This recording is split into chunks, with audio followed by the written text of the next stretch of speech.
Olá pessoal, aqui quem fala é o Sérgio Santos. Estamos aqui mais uma vez para o nosso quadro Evangelho, Consciência e Espiritualidade, onde nós trazemos estudos científicos do mundo moderno para conectarmos com os ensinamentos do Evangelho do Mestre Jesus. Para iniciarmos, façamos a nossa prece de abertura. Deus, Pai de amor e bondade, que a Tua luz esteja presente dentro do coração e alma de cada um de nós. Que saibamos ouvir as inspirações de mais alto e dos nossos bons anjos e mentores. Que eles recebam as graças por todo o amparo e auxílio. Que consigamos crescer e evoluir em cada passo dessa nossa jornada.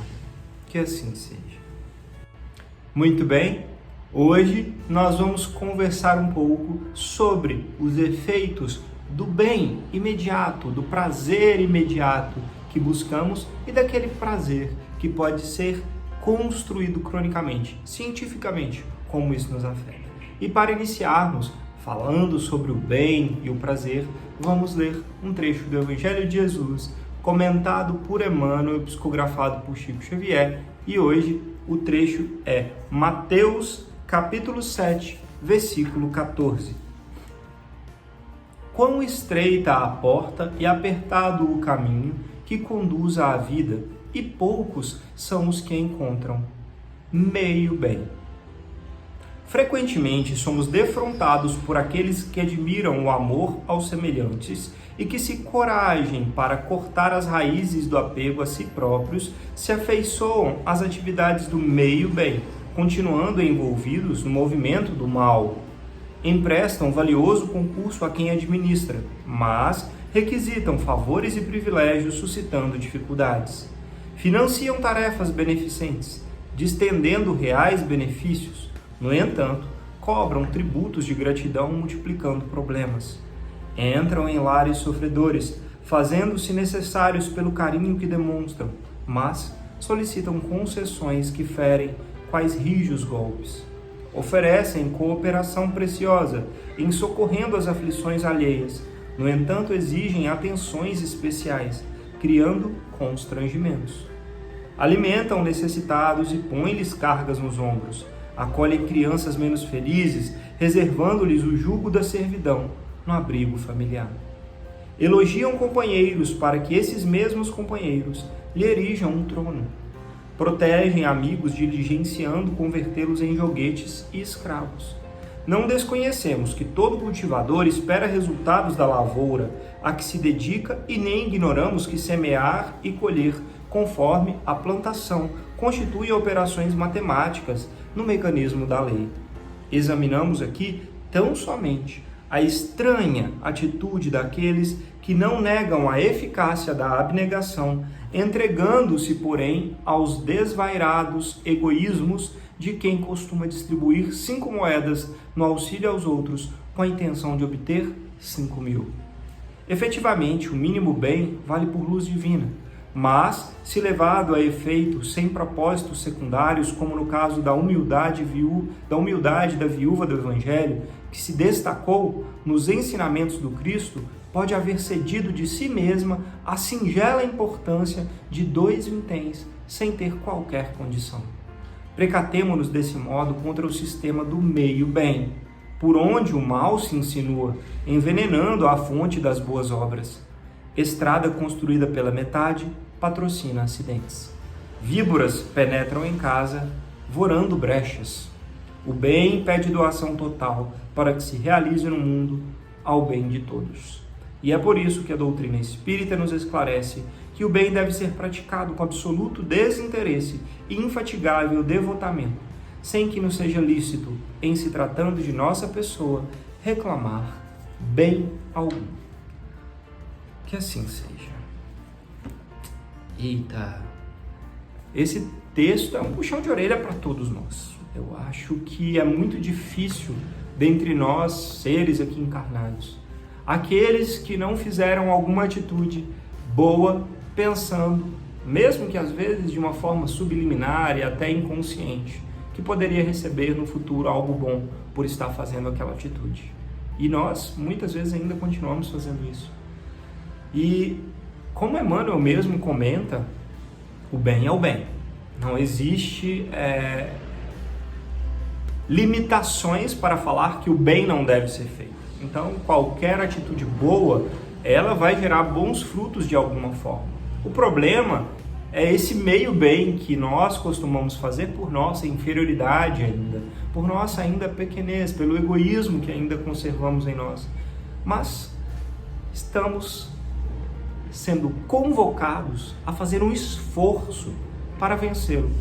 Mesmo que a gente não consiga de primeira ou de segunda, mas que em cada atitude de bem, de bom que nós pudermos fazer, que possamos pensar menos em retorno, em o que a gente pode ganhar com aquilo.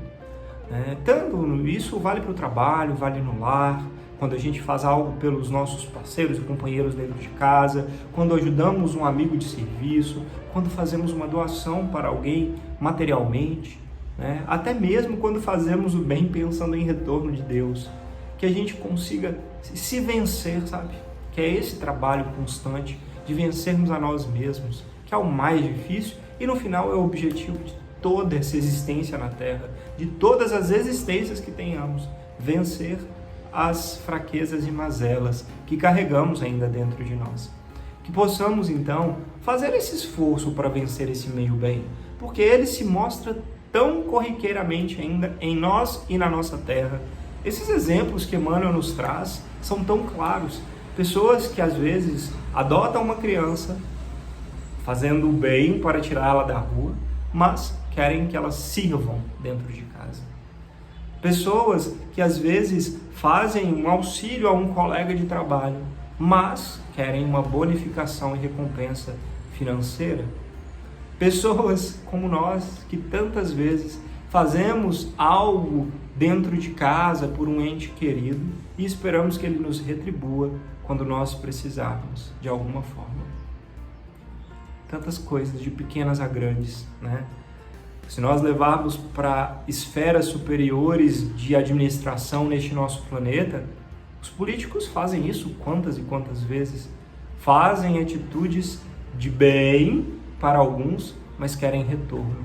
Querem receber de volta uma categoria apoiando ou benefícios para si próprios e para sua família. Ou seja, o mundo é o que é porque nós ainda não vencemos em nós mesmos essas características. Porque se nós já não tivéssemos esse quinhão de meio bem, de fazer o bem pensando em retorno, o mundo já estaria regenerado.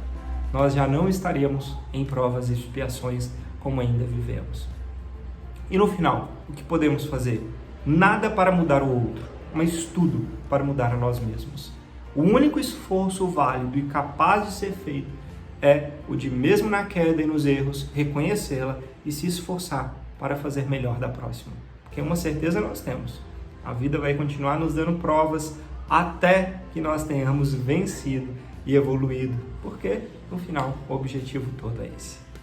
E dentro deste contexto nós trouxemos o nosso livro lindo, Mãos Marcadas, ditado por diversos espíritos e psicografado por Chico Xavier. E o tópico de hoje é Conversa com Jesus, por Maria Dolores.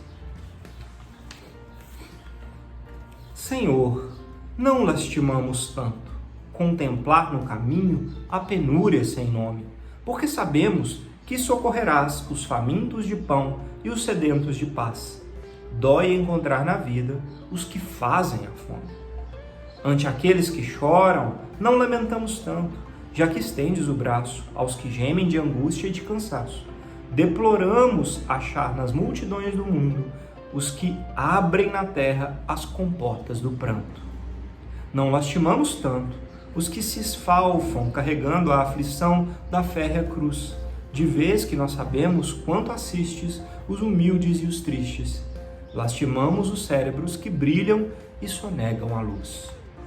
Não deploramos tanto os que suportam sarcasmo e solidão na carência de amor, porquanto tens as mãos, hora por hora, no consolo e no apoio a todo ser que chora.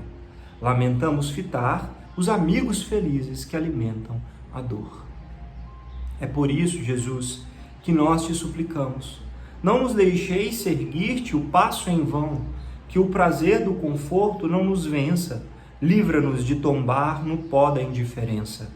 Ainda que a aprovação nos seja amparo e guia, toma e guarda em serviço o nosso coração.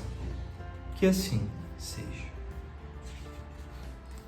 Que lindo poema, soneto, né? Nós temos essa mensagem linda que vem corroborar essa reflexão que fizemos do Evangelho. Maria Dolores traz verdades que devem impactar cada vez mais o nosso coração e alma. Nós vamos ver no mundo de provas e expiações pessoas chorando, sozinhas, passando necessidades, em desconforto e desamparo.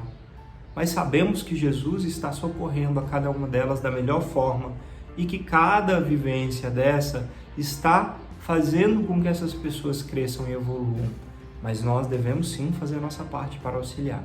Porém, ela vem trazendo com perfeição que o que mais dói é ver quem está estimulando a fome, quem está estimulando a desgraça alheia, quem está trabalhando para que o outro chore, quem está trabalhando pelo mal.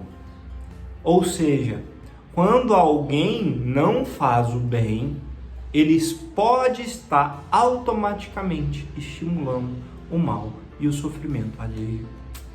E aí é que dói, né? É aí que dói, é aí que a gente sente aquela dor profunda ao olhar o mundo, porque vemos tantos irmãos e nós mesmos em diferentes situações, às vezes pequenas, às vezes maiores, fazendo o outro sofrer e muitas vezes sem porquê, sem necessidade, sendo que nós poderíamos estar plantando luz, acolhimento, paz, amor, mas às vezes nós erramos, caímos, tropeçamos e nos esquecemos de que tudo que a gente está semeando, a gente colhe. E que cada mal que fazemos, teremos que vivenciá-lo muitas vezes para aprender que aquilo dói e é mal. Mas também todo o bem que fizemos e que fizermos de agora para frente, iremos recolher em forma de luz e bênçãos nessa vida e nas outras, em outros planos, seja onde for. Possamos ter essa consciência, né, para fazermos o bem de fato ativo e nunca o meio bem com interesse e muito menos fazer o mal.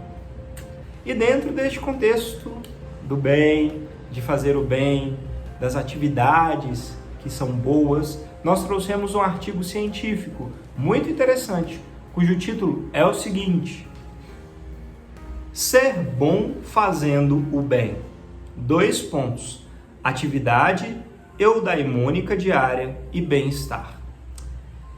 Esse artigo científico foi publicado no Journal ou na revista que tem como título Journal of Research in Personality, que quer dizer Jornal de Pesquisa em Personalidade, pelos autores Michael Steger, Todd Bashdan e Shigehiro Oishi. Bem, esse artigo científico ele fez 2 experimentos comparando 2 tipos de prazeres com as pessoas envolvidas, tá? Os prazeres eudaimônicos e hedônicos. Bem, que palavras difíceis é essas? São simples de entender os conceitos que importam pra gente, tá?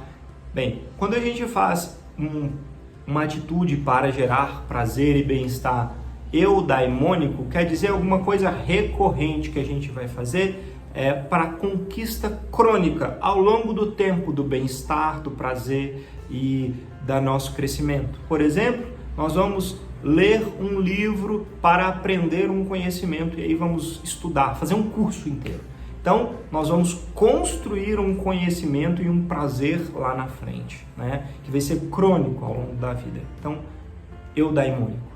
Agora, o hedônico ou hedonismo é quando nós fazemos um prazer imediato, tá? Que é só agudo, naquele momento e acabou. Então, eu vou comer algo naquele instante que vai me dar muito prazer e passou. Que eu vou fazer algo que vai me gerar um prazer naquele instante, prazer sensorial, carnal, seja o que for, e passou, tá? Muito bem. E aí eles compararam esses diferentes tipos de prazer e o bem-estar que isso traz para a vida, para a felicidade, em diferentes grupos de comparação. E o que foi que eles encontraram? O que o Evangelho sempre nos ensina. A construção do bem é sempre melhor e é sempre mais prazerosa. Todas as pessoas que participaram do crescimento e do prazer, da construção do prazer eudaimônico, fazendo o bem, praticando caridade cronicamente, construindo conhecimento cronicamente, sem parar, ao longo de um tempo ou da vida, tiveram muito mais bem-estar, felicidade, alegria e razão para a vida. A construção do sentido da vida está nesse crescimento constante, né? Ou seja, não num prazer imediato que passa, que é fugaz, mas no prazer que construímos por nos vermos crescendo ao longo do tempo. É uma construção que deve ser perseverante e constante. Como nós aqui, né, nesse nosso trabalho, que vocês estão acompanhando, e eu tenho certeza que junto comigo aqui, que busco estudar, estão crescendo, aprendendo um pouquinho de cada vez. E quando nós olhamos para trás, nós vemos que nós já aprendemos muito mais do que sabíamos antes. Então, fizemos uma construção, e isso é um tipo de prazer que nos deixa mais felizes, nos dá mais razão e sentido para a vida e para seguirmos em frente. Possamos manter esse caminho, que é o caminho ensinado por Jesus. Fazer o bem, constante, cronicamente, e não somente o meio bem. Que assim seja. Então vamos à nossa prece de encerramento. Deus, Pai de amor, que a Tua luz possa nos guiar, abençoar e orientar. Que consigamos colocar em prática em nossas vidas essa constância de fazer o bem, crescermos, especialmente vencermos a nós mesmos nas nossas fraquezas que ainda carregamos. Que os bons anjos e mentores que nos guiam recebam as graças de mais alto e que possamos continuar sempre, Senhor, persistindo no amor e na luz. Que assim seja. Gratidão a vocês pela oportunidade de conversarmos mais uma vez.